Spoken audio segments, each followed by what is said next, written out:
Where were you when your child took their first steps? I know exactly where I was. I was in a meeting. Not an important meeting. At least, I can't remember what it was about anymore. I can't remember who was sitting around the table. I can't remember what was on the presentation slides.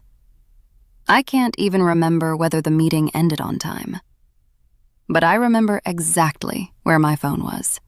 Face down beside my notebook. Silent. Professional. Responsible. Then, it vibrated. Once. Twice. 3 times. I glanced at the screen. Home. Home. Home. I remember apologizing. I'll call back in a minute. A minute became 15. By the time I finally stepped into the corridor and called home, my mother answered. She sounded happier than I'd ever heard her. "He did it!" I smiled immediately. "What did he do?" "He walked." I stopped walking. "Ari took his first steps." I leaned against the wall outside that meeting room. People in suits kept walking past me. Someone asked if I was coming back. I don't remember what I answered. Because at that moment, my mind wasn't in the office anymore. It was somewhere else entirely. I pictured him, wobbling across the living room, his little arms stretched out. That look children have when they aren't sure whether they're walking or falling very confidently. Everyone clapping, everyone laughing, everyone except me. The strange thing is, for years afterwards, I couldn't remember the meeting.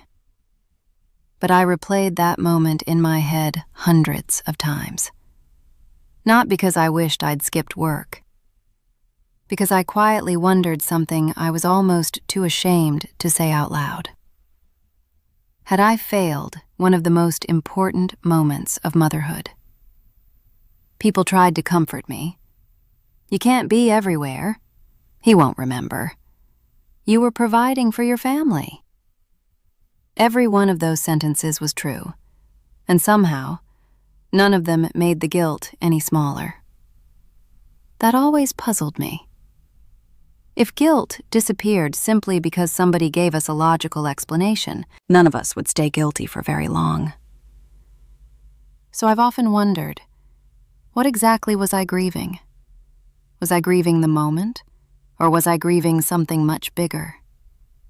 You see, nobody ever says, "I missed his 47th step," or "I missed the 103rd time she laughed." It's always the firsts. The first step, the first word, the first school performance, the first lost tooth, the first goal, the first time they rode a bicycle without holding on. That made me curious. Why do the firsts carry so much emotional weight? Because if you think about it, our children don't stop growing after those moments. They take thousands more steps. They learn thousands more words. They perform hundreds more little moments that slowly become their childhood. So why does one missed afternoon hurt so much more than all the afternoons we were actually there? The answer surprised me. I don't think I was mourning a milestone. I think I was mourning an identity. Without even realizing it, I'd quietly built a picture in my head of the mother I wanted to become. The mother who would be there for every important moment. The mother who never had to choose. The mother who somehow managed to arrive early at work, leave early for school, cook healthy dinners, remember every permission slip. Never miss bedtime. Never miss birthdays. Never forget sports day. Never disappoint anyone. She was extraordinary. She was also completely imaginary. And yet, every day, I was comparing myself to her. And yet, every day, I was comparing myself to her. That was never a comparison I could possibly win, because she didn't exist.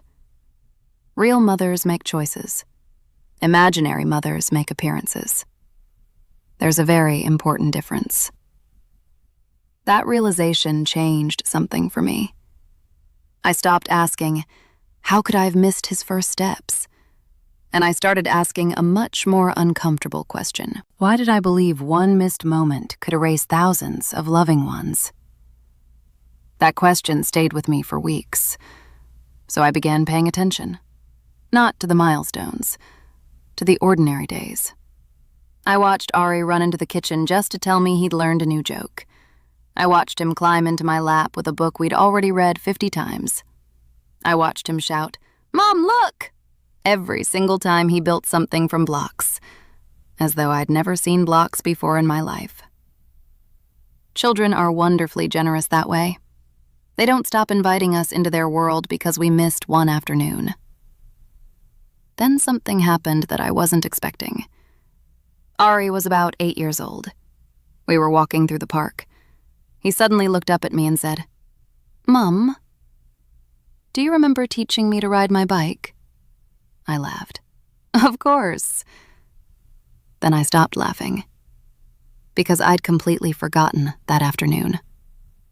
I'd forgotten running behind him. I'd forgotten pretending not to hold the seat, even though I was. I'd forgotten him turning around halfway down the path, shouting, "Don't let go!" I'd forgotten all of it. He hadn't. That made me stand still. For years, I'd been carrying the memory of one moment I wasn't there. My son was carrying the memory of a completely different moment, one where I was.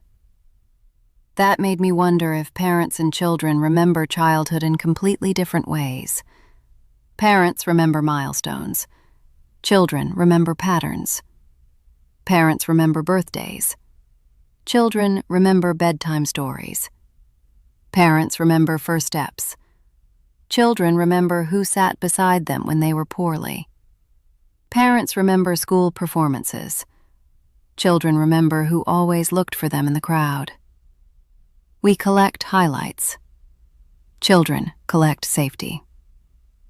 That might be one of the biggest behavioral intelligence lessons motherhood has ever taught me. Love isn't usually remembered through spectacular moments. It's remembered through ordinary repetition. The bedtime kiss, the sandwich cut the funny way, the silly song in the car, the hug before school, the way you always tucked the blanket around their feet because they somehow managed to kick it off every single night. Those tiny moments never appear in family photo albums, but they quietly become childhood. That's why I no longer believe attachment is built on milestones. I think it's built on reliability. Children don't ask themselves, "Was Mom there for my first steps?" They ask something much quieter. When I needed someone, who usually came? That's a very different question, and it's one most loving parents answer beautifully, without even realizing it. I've also noticed something else. Working parents often carry guilt for the moments they miss. Stay-at-home parents often carry guilt for the moments they didn't enjoy. One parent thinks, "I wasn't there enough." The other thinks, "Why wasn't I more patient?" Different lives, same guilt. Which made me realize something I wish somebody had told me years ago. Parent guilt is remarkably fair. It visits almost everyone. Not because we're failing, because we care. The day we stop worrying about whether we're loving our children well is probably the day we should become worried.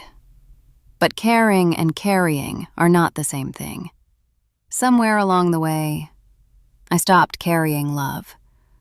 I started carrying impossible expectations. And impossible expectations are incredibly heavy, especially when you're trying to carry children at the same time. So these days, when I meet parents who quietly tell me, "I missed the school play. I couldn't make sports day. I had to travel for work. I wasn't there," I don't rush to reassure them anymore. Instead, I gently ask, "What do you think your child remembers most?" Not the answer in your head, the answer in theirs. Because I suspect those two answers are often beautifully different. If I could go back to the woman standing outside that meeting room all those years ago, the one leaning against the wall with tears in her eyes, I don't think I'd tell her, don't feel guilty. Guilt isn't something you switch off because somebody gives you permission. I'd simply sit beside her, take her hand, and quietly say, one missed moment cannot erase a childhood full of love. Because children don't build their picture of us from one afternoon. They build it from thousands of ordinary days.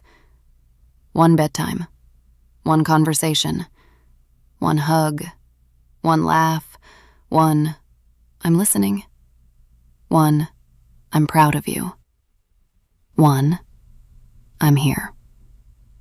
Again and again and again. Maybe that's why Ari never once mentioned his first steps. But he never forgot the day we rode that bicycle together. And perhaps that's the gentlest reminder of all. Children aren't keeping score. They're building a home inside their memories.